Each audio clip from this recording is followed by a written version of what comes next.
Graça e paz no nome de Jesus, irmãos.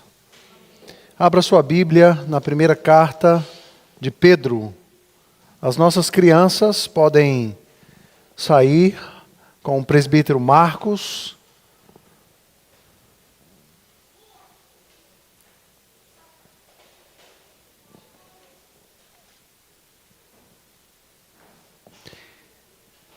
Primeira carta de Pedro, capítulo 2, versos 9 e 10.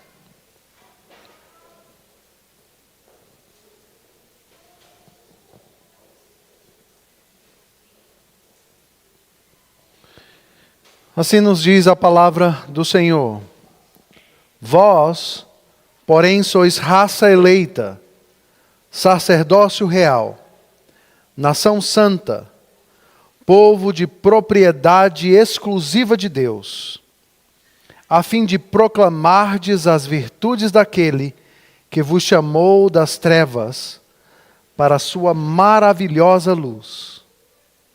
Vós, sim, que antes não éreis povo, mas agora sois povo de Deus, que não tinhais alcançado misericórdia, mas agora alcançastes misericórdia.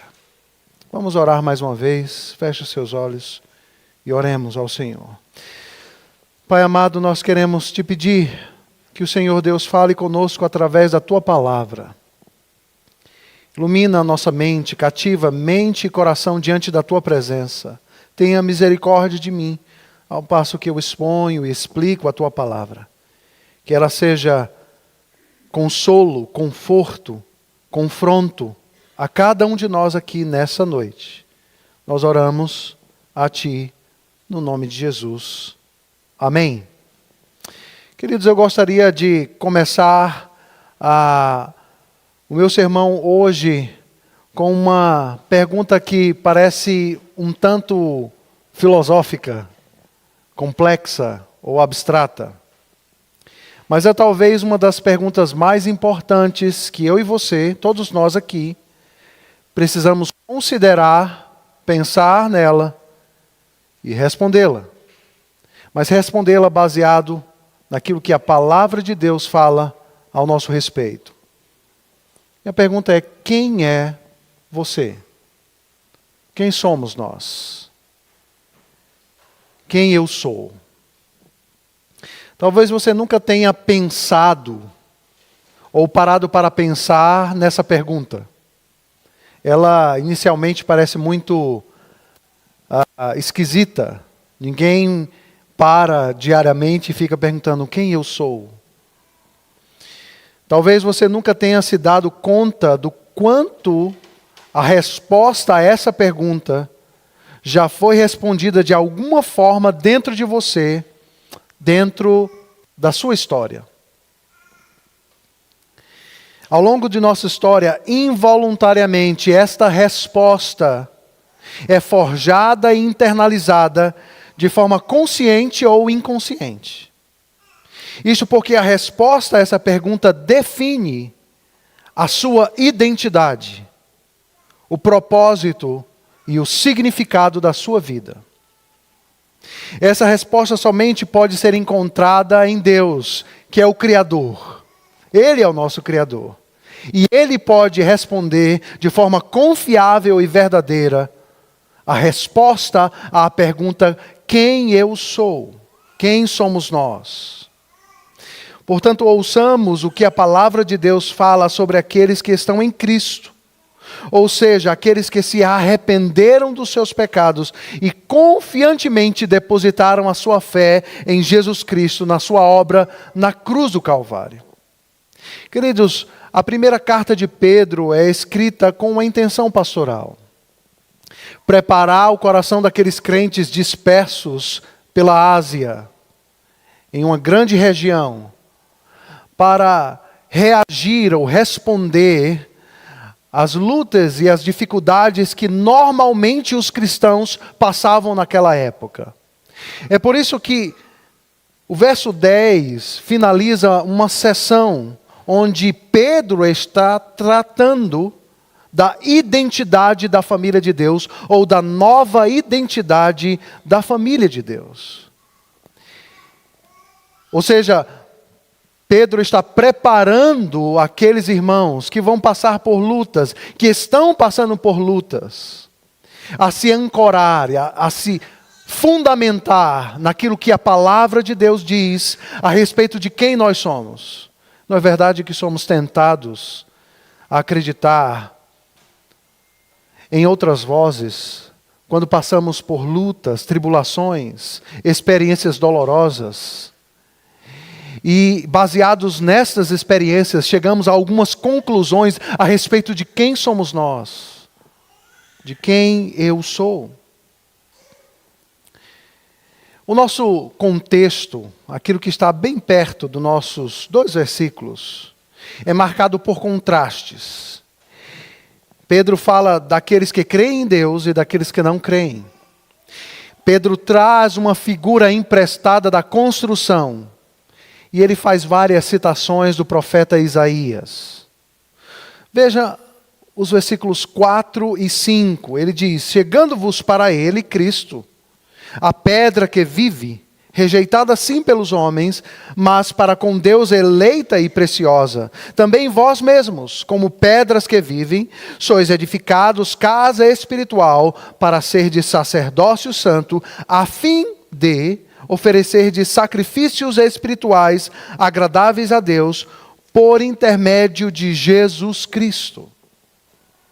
Os versos 6, 7 e 8 nos falam então a respeito dessa citação de Isaías. Ele diz: eis que ponho em Sião uma pedra angular, eleita e preciosa, e quem nela crer não será de modo algum envergonhado. Para vós outros, portanto, os que credes, é a preciosidade. Mas, para os descrentes, a pedra que os construtores rejeitaram, essa veio a ser a principal pedra angular. E pedra de tropeço e rocha de ofensa, são estes os que tropeçam na palavra, sendo desobedientes, para o que também foram postos. O homem naturalmente suprime a verdade de Deus com todas as suas forças. Mas o texto diz que houve uma mudança. Agora vocês possuem uma nova identidade. Vocês não eram povo de Deus. Agora vocês são povo de Deus. Vocês não tinham alcançado misericórdia, mas agora a misericórdia do Senhor alcançou vocês. Deus nos chamou das trevas, como nós cantamos, para a sua maravilhosa luz. Vocês estavam cegos e ignorantes às coisas de Deus, mas agora vocês podem ver, vocês enxergam a verdade. Portanto, quem eu sou, ou quem somos nós? E o primeiro aspecto da nossa nova identidade em Cristo está na parte A do verso 9. Quando Pedro diz: vocês são raça eleita. Vós, porém, sois raça eleita, para criar um contraste com aqueles que rejeitaram a pedra angular. Então paremos para pensar um pouco a respeito deste primeiro aspecto da nova identidade em Cristo, que todo aquele que nasceu de novo, aquele que creu no Evangelho tem. Somos raça eleita. A nossa identidade tem a sua origem, o seu nascedouro na eternidade. Quando Deus, por sua livre vontade, em amor, nos escolheu para sermos seu. Somos raça eleita, não pelo que possuímos, não pelo que conquistamos, não pelo que realizamos ou deixamos de realizar. Não por sermos bem-sucedidos ou mal-sucedidos, não pelos fracassos na vida, mas temos uma nova identidade. Fomos eleitos por Deus, baseados em seu grandioso amor. Não fomos eleitos ou escolhidos por nossa beleza, por nossas habilidades, pela nossa inteligência. Somos raça eleita por causa de Cristo Jesus, por causa da sua livre vontade. Não somos eleitos por causa do nosso passado de sofrimento. Não importando o que aconteceu no passado, somos eleitos, baseados na livre vontade de Deus, em seu amor. Você pode perguntar, se não há nada de atrativo em nós, por quê? Por que Ele nos escolheu? Se não existia absolutamente nada em nós que chamava ou que chamou a atenção de Deus, por quê? Por que Ele nos escolheu? E a minha resposta a você é: eu não sei. Esse é um mistério que está escondido em Deus. Deus simplesmente decidiu nos amar. Ele decidiu amar pecadores, como nós. Somos frutos de uma decisão tomada por Deus antes mesmo que o mundo fosse mundo. Você consegue parar para meditar ou pensar nessas coisas? Quem eu seria foi estabelecido por Deus lá na eternidade. Ou o primeiro aspecto da nossa identidade, que nos dá finalidade e propósito, é supratemporal, ou está além da temporalidade. Eleitos com um propósito primário de amar a Deus e de se regozijar nele, para sempre, num relacionamento de amor, em dependência e serviço. Que amor é esse? Que amor é esse que é derramado sobre pecadores, cada um de nós, que merecíamos o inferno? Não há absolutamente ninguém neste lugar, ou aqueles que estão nos acompanhando agora, ou aqueles que nos acompanharão, que não sejam passíveis do juízo de Deus por seus pecados. Desde os menores, desde os bebês, até os mais velhos. Merecemos a punição eterna. Mas Ele nos amou. Ele nos escolheu. Quem eu sou? Sou eleito por Deus. Não pelo que eu fiz ou deixei de fazer, mas baseados no seu amor, na sua livre vontade. Isto traz à tona o segundo aspecto da nossa identidade, sacerdotes reais. E é isso que o versículo 9 continua nos falando. Quem eu sou? Você é um sacerdote real. Se você creu em Jesus Cristo, Deus te chama de um sacerdote real. Para entendermos isso, precisamos recorrer à doutrina da criação. Adão e Eva foram criados para estarem na presença de Deus, adorando ao Senhor no jardim-templo, onde Deus mesmo ia ao encontro deles. Eles foram eleitos, criados, feitos representantes de Deus. Eles estavam na presença de Deus e eles reinariam com Ele e dominariam a terra e transformariam um jardim numa cidade universal sobre a face da terra.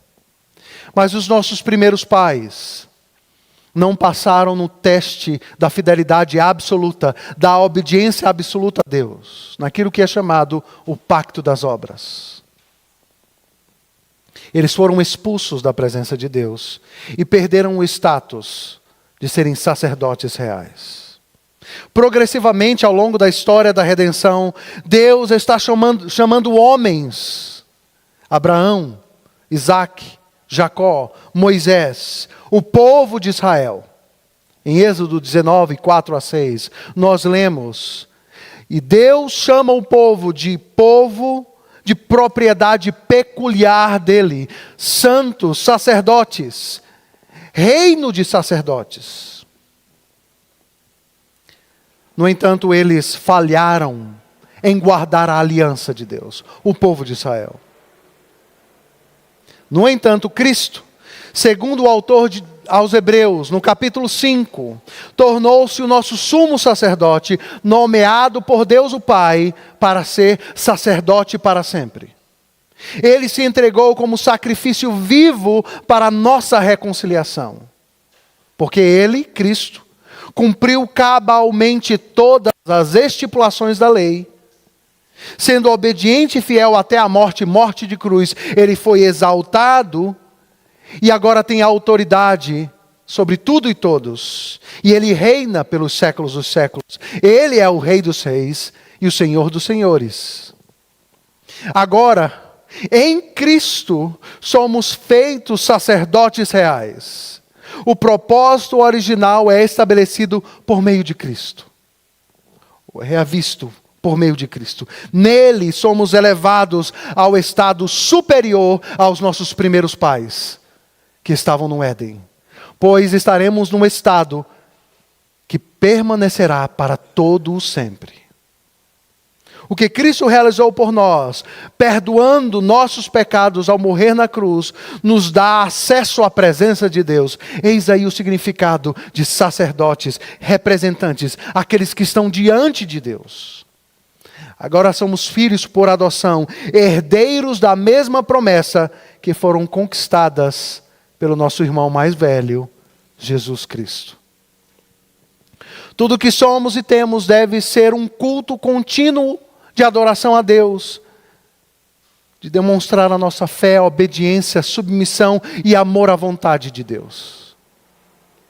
O exercício desse sacerdócio é resumido nas palavras de Hebreus capítulo 13, versos 15 e 16, que nos diz: por meio de Jesus, pois oferecemos a Deus sempre sacrifício de louvor, que é o fruto de lábios que confessam o seu nome. O seu nome. Somos sacerdotes. Isso significa representantes de Cristo, embaixadores do reino. Isso é parte da nossa identidade, de quem nós somos, sacerdotes reais. Quando atendemos então ao chamado de finalidade de vida, para proclamarmos as virtudes daquele que nos chamou das trevas para a sua maravilhosa luz, operamos e vivemos baseados na nossa nova identidade.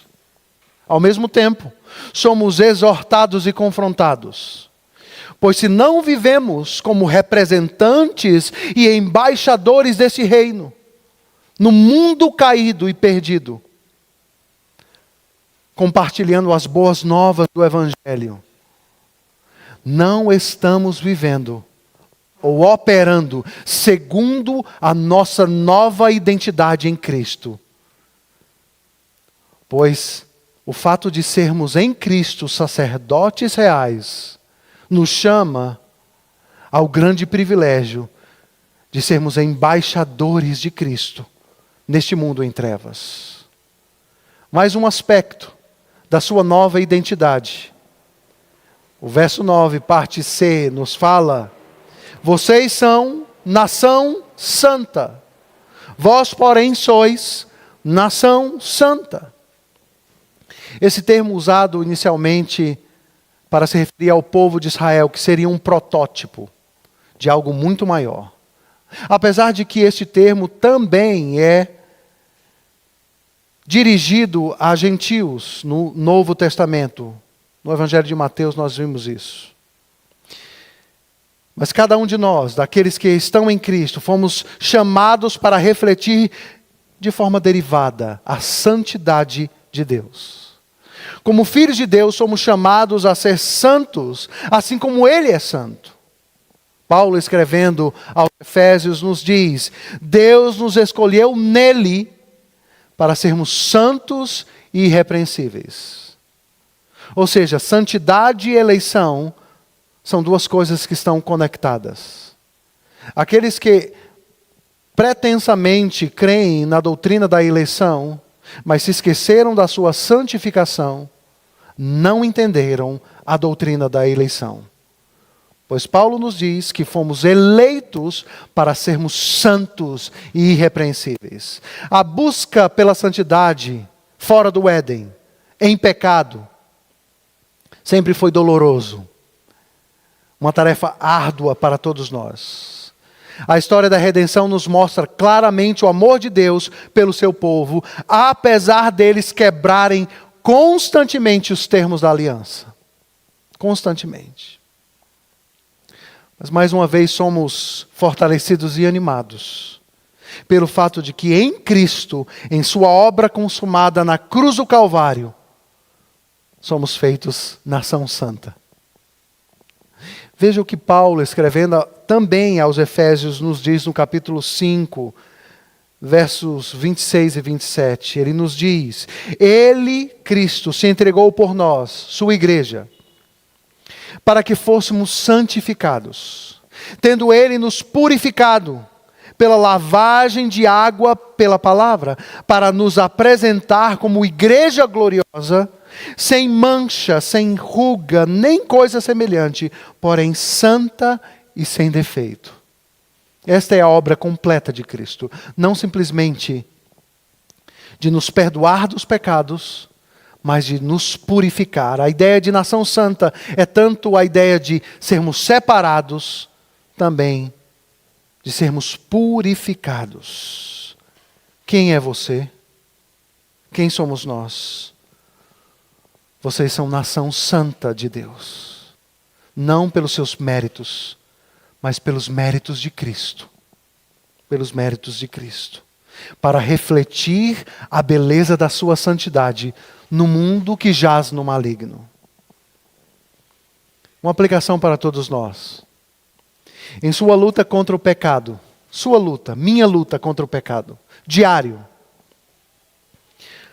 você está fazendo algo que é condizente com a sua nova natureza, com a sua nova identidade em Cristo. Quando lutamos por nossa santidade, quando confessamos pecado, quando pedimos ajuda, quando estamos buscando nos consagrar a Deus para vivermos uma vida de santidade, estamos operando conforme a nossa nova identidade. Se nos esquecemos da nossa identidade, de quem nós somos, começamos a nos distanciar de buscarmos uma vida de santidade. Começamos a nos acostumar com o pecado. Dessa forma estamos operando em uma outra identidade, diferente daquela que nós temos em Cristo.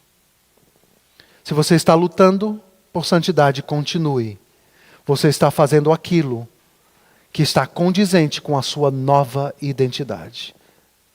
O último aspecto da nossa nova identidade é aquilo que ainda o verso 9 nos diz, quando ele diz: povo de propriedade exclusiva de Deus.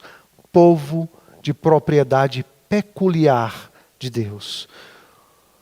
Por tudo aquilo que Cristo conquistou na cruz por nós, a Ele foi dado o direito de olhar para você e dizer: você é meu. Você pertence a mim. Nós pertencemos a Ele, somente a Ele. E Ele não abre mão disso. O nosso Deus é ciumento. Não no aspecto negativo ou pecaminoso, porque Deus não peca. Ele é ciumento no aspecto de santidade, porque Ele não abre mão daqueles que pertencem a Ele. O pecado que causou separação entre nós e Deus teve que ser pago com a própria vida de Cristo. Mas porque Ele pagou este preço, Ele pode dizer a mim e a você: vocês são propriedade exclusiva de Deus. Por causa disso, há aqui uma aplicação bem prática. Eu não posso decidir, eu não posso escolher, eu não posso viver a minha vida do meu jeito de agora em diante. As minhas escolhas, as minhas atitudes, as minhas decisões, se eu sou propriedade exclusiva de Deus, pertencem a Ele.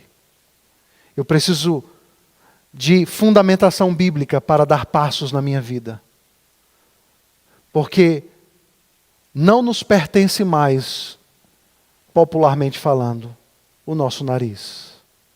Tudo o que nós temos e somos é de Cristo, por mérito, porque Ele nos comprou com o seu precioso sangue, com sua morte na cruz do Calvário. Essas 4 descrições feitas por Paulo são a base para a declaração de finalidade, propósito e direção na minha vida e na sua vida. E é por isso que, na sequência, ele nos diz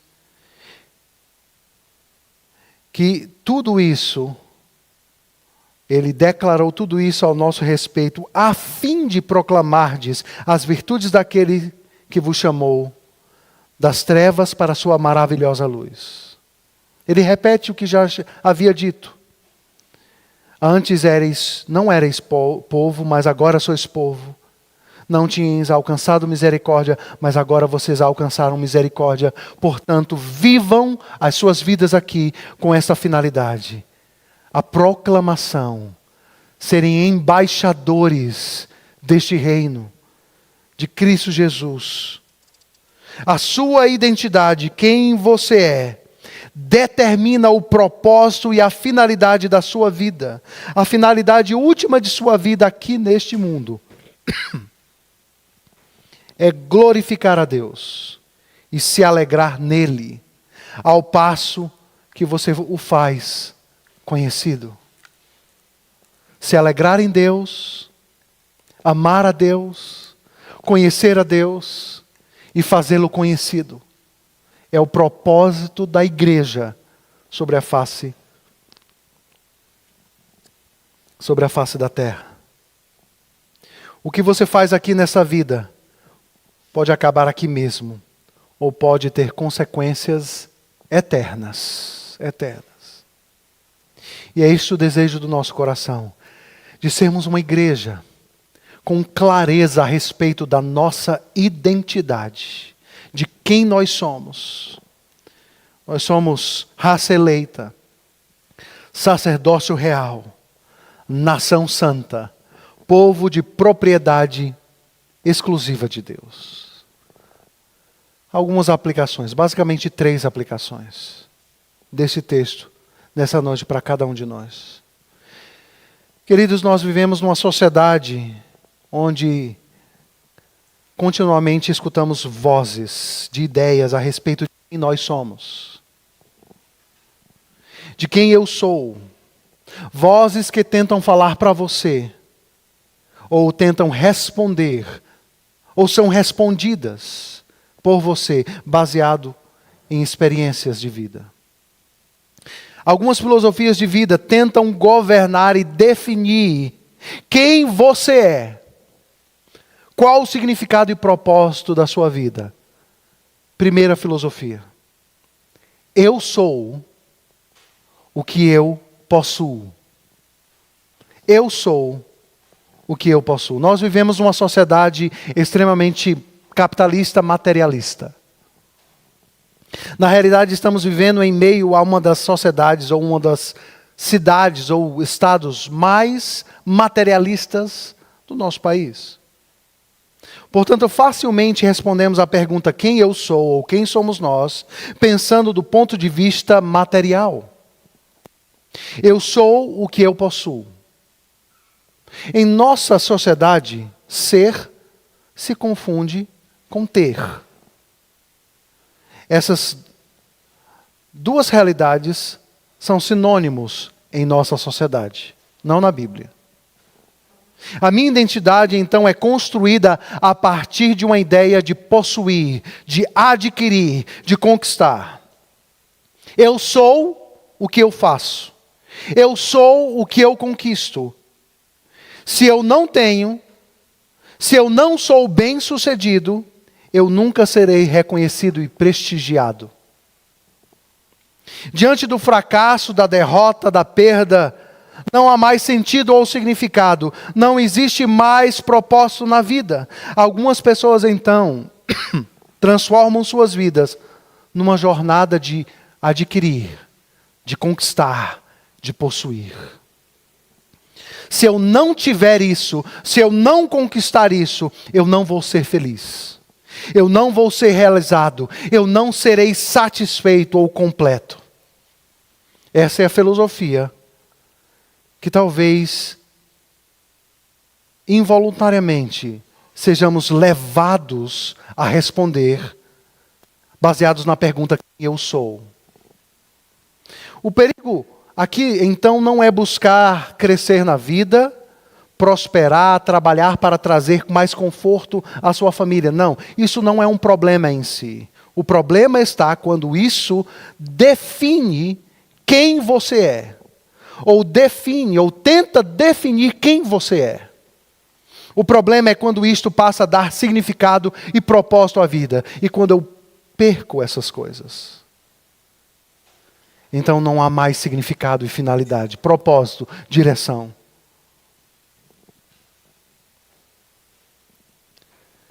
Diante dessas vozes, nós precisamos recorrer à Escritura e pensar: o que Deus diz quem eu sou? O que a palavra de Deus diz quem você é? Pela seguinte afirmação: eu sou alguém fracassado, pastor. Eu sou alguém mal sucedido. Eu nunca conquistei algo na minha vida. Eu nunca conquistei uma família. Eu nunca conquistei o trabalho dos sonhos. Eu sou um fracasso. Percebem? Que nós estamos respondendo essa pergunta de uma forma ou de outra. Mas quem Deus diz que você é? Quem eu sou em Cristo? Qual a sua identidade em Cristo?